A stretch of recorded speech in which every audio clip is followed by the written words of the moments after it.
Hi guys, ஒரு விஷயம் எல்லாம் அறிய வச்சுருக்கீங்களா?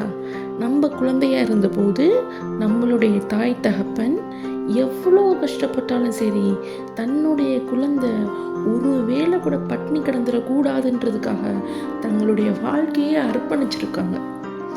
எந்த ஒரு தாய் தந்தையும் எந்த ஒரு பிள்ளைகிட்டையும் போயிட்டு, நான் உன்னை இத்தனை வருஷமாக படிக்க வச்சுருக்கேன், நான் உனக்கு இவ்வளோ செஞ்சுருக்கேன், உனக்காக நான் என் வாழ்க்கையை விட்டு கொடுத்துருக்கேன்னு சொல்ல மாட்டாங்க.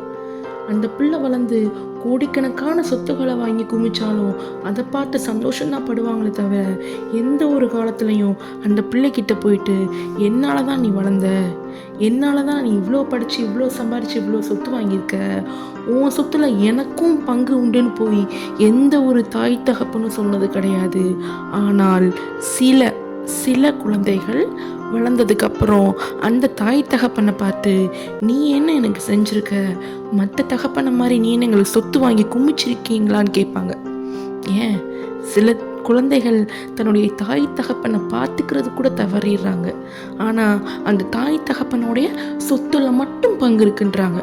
ஆனால் எந்த ஒரு பெற்றோரும் தான் குழந்தை சேமித்த ஒரு காசில் வாங்கின சொத்தை போய் எனக்கும் இந்த சொத்தில் பங்கு உண்டுன்னு கேட்டதில்லை. ஆனால் சில குழந்தைகள் தன்னுடைய பெற்றோர் சம்பாதிச்சு வாங்கின சொத்தில் பங்கு உண்டுன்றாங்க. இது என்ன நியாயம்?